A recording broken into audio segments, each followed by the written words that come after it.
All right, so action.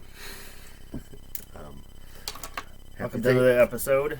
Yeah, happy Thanksgiving, a little early, and Yep. happy Christmas or New Year's or whenever this is ever broadcast. So we kind of missed a week, but it doesn't matter because we're recording a few of these before we release them. And we've lacked on our homework.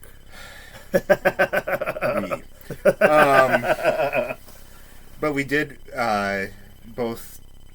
The last, I think, where we left it is we were going to be picking some albums from 1976 and talking about 1976 albums, and we both did that. My pick for you was what the hell was it?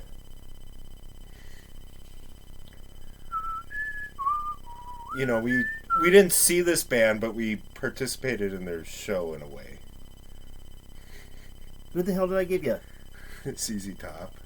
Oh yeah, duh. Tejas. Duh. Yeah. I thought, which apparently was not critically, overwhelmingly positively reviewed at the time. But speaking of, So what's your? I'm sure you've heard a song or two off of that. What was your take on it? Yes. Yeah. There's a camera. What was your take on it? So I liked the album. We were talking about how found out, or at least I found out, that there was like two different mixes of it. That it's some recording, but just it's sort of some different effects, more 80s-ish echoey. Yeah, so in 1987, the ZZ Top came out with their 6-pack remaster, with their first 6 albums all remastered to. I don't know. They reading about it said that they redid the drum tracks and stuff like that. The drum sound is different. I mean, neither of them have necessarily what I would describe as like refined sound. It's like, Pink Floyd came out with Dark Side of the Moon in 75, and you listen to that record and it sounds like a modern record. Neither the 76 mix or the 87 mix of the ZZ Top one sounds very modern at all. I mean, it sounds like, but the performances are great, and I like the older mix more because it does have some. It's good. It's good to listen to on an album. Like it just has that classic warm. It does, yeah. That's sort of but it's cool. Blues, I like the like YouTube video. Well, and apparently this is considered like their country album, is what. Yeah, but you listen to it. It doesn't sound very country to me. What's that song? She's a heartbreaker. She's a love taker. Yeah, that song. Is that on? Yeah, that's on Tejas. So it's been a while since I did my that starts off like country, but then it even goes into a little bit of Zydeco. And then I remember there was one that had kind of like an interesting little guitar line that was like a really clean guitar sound that sounded like it was just in just like right there in the very front of the mix, and on the later mix they had, it sounds weird. I mean, it sounds different than how you would do things these days, but I thought it was kind of cool. And the later mix that they did, they'd kind of dialed that back to made it a little more conventional sounding. It was like the third or fourth song. It's just like chorusy, like not that, but it's something sort of like a little delicate finger style part that El Diablo might be. Is that? It's like I said. I mean, it's not. I don't have. We need to take notes for these things, It might be. It's like track 3 or 4. I remember, and that was like when I was reading about, is this the because when we pick these albums, I think it's interesting to see, who recorded them and where where they recorded. I mean, I guess ZZ Top, they used the same producer, Bo Hill, for pretty much everything that they did, and Bo Hill, he actually produced Rat, I think, back in the day too. The thing I like about this that Tejas album is their kind of their last album before blues album before they went to get weird. You know, you listen to Tres Hombres. Well, they took on Not that. Tres Hombres, El Loco, and then they get like cheap sunglasses. Yeah, and pearl it's sort of that necklace that Model A hot rod aesthetic. You know, it's like you know, and it's sort of that Guy Fieri aesthetic a little bit. Sort of, you know. Right. But you know, speaking of aggressive aesthetics, you know, our boy Ted. Oh yeah, Nugent. So what I found out about that album, I always thought it was Ted Nugent, his first solo album, away from Amboy Dukes, which had Stranglehold, Snakes and Cowboys, all that on it. And then for some reason, I thought it was Cat Scratch Fever, but no. Free For All's his second album. Yeah. And I don't know if that's the only one that Meatloaf sang on, but I was really interested to learn that. I did not. So Derek St. Who also became sort of like a right wing chud at the end. I mean, they all go down that. So Derek St. Holmes was this kind of the lead singer for Ted Nugent. David St. Hubbins. Yeah. And him and Ted Nugent didn't get along, so he sung on the first album, didn't sing on. Well, he did have a song on this album, but anyways, I mean, it's probably would be hard working with Ted Nugent. You know, there's a lot of ego. I think there'd be a lot of ego there.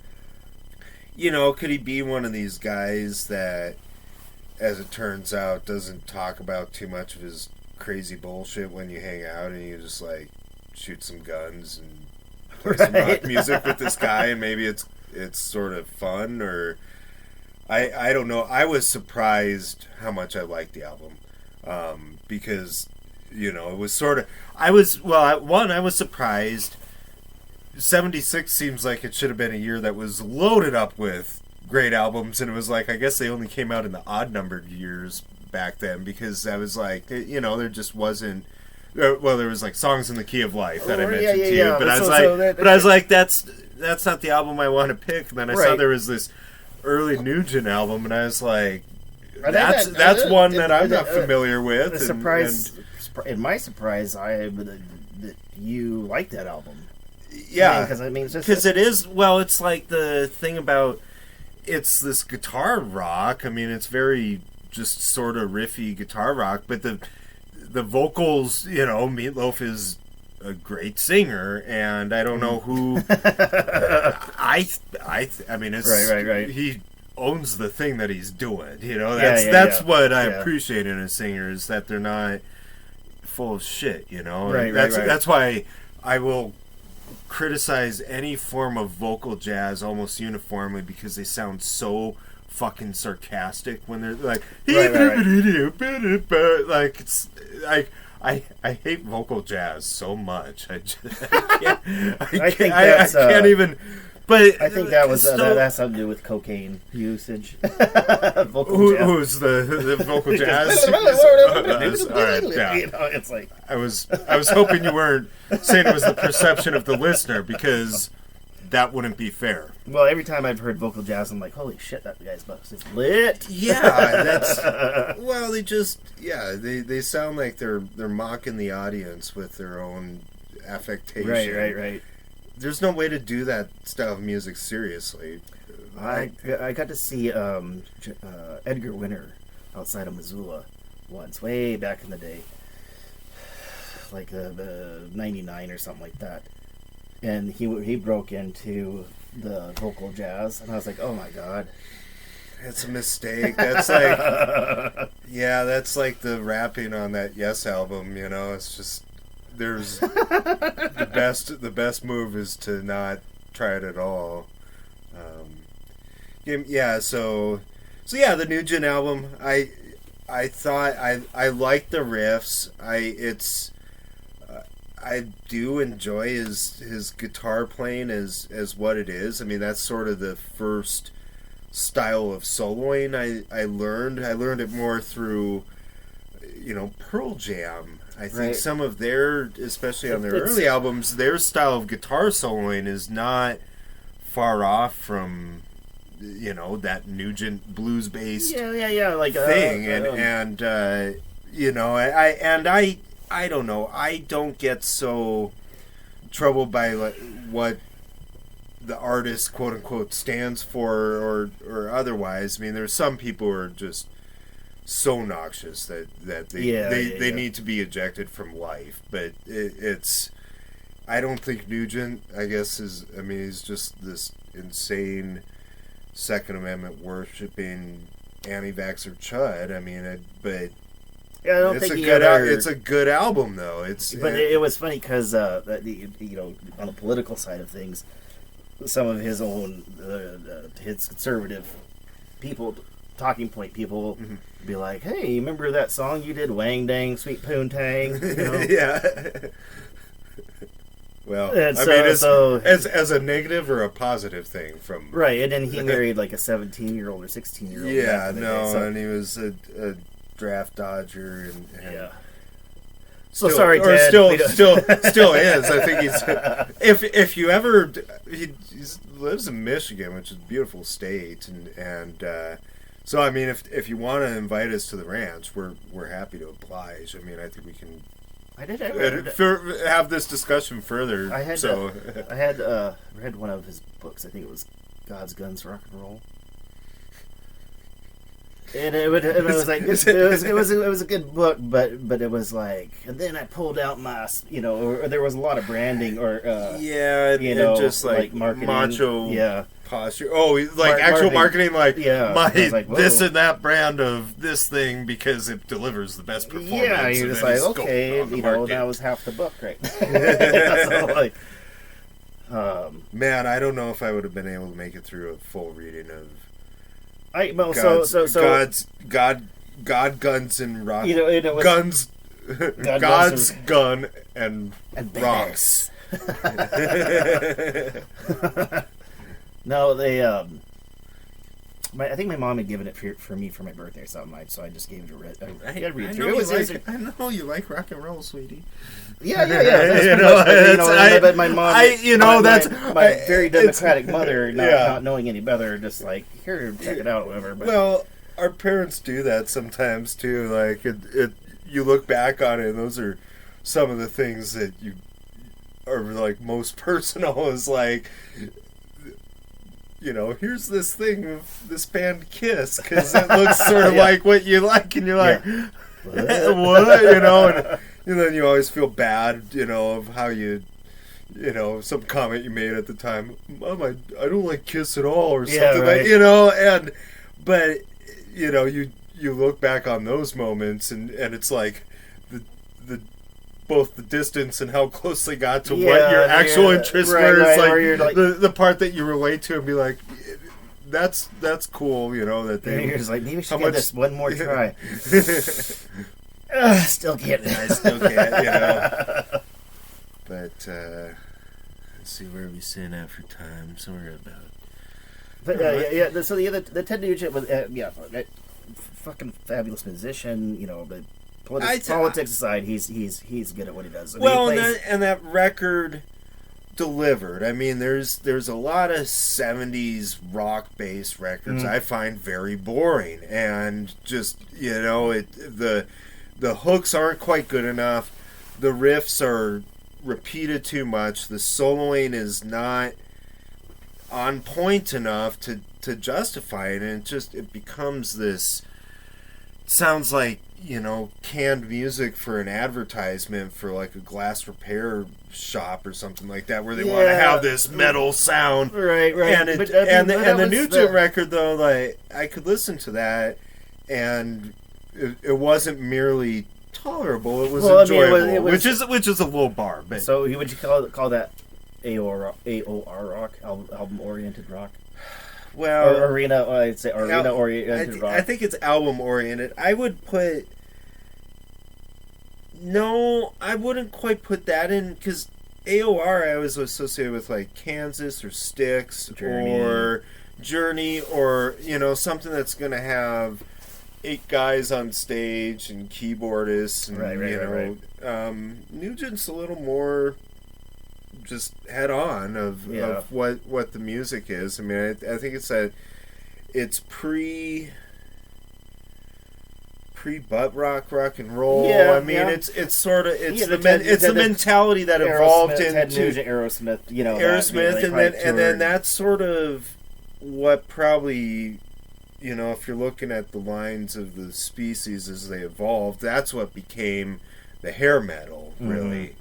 I mean, I think that's the line that goes through. Yeah, let's hair metal, rock and roll pussy. Yeah, pretty much. Yeah, you ever read the Dirt?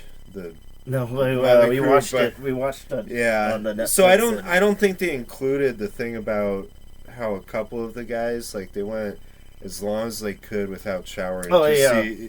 Did they have that in the movie? Well, I don't know. I can't remember too much of that. All I remember the beginning is some girl squirting, and everybody going like, "Oh my god, that's the weirdest shit I've ever seen." He said it on the podcast. We can bleep that out later.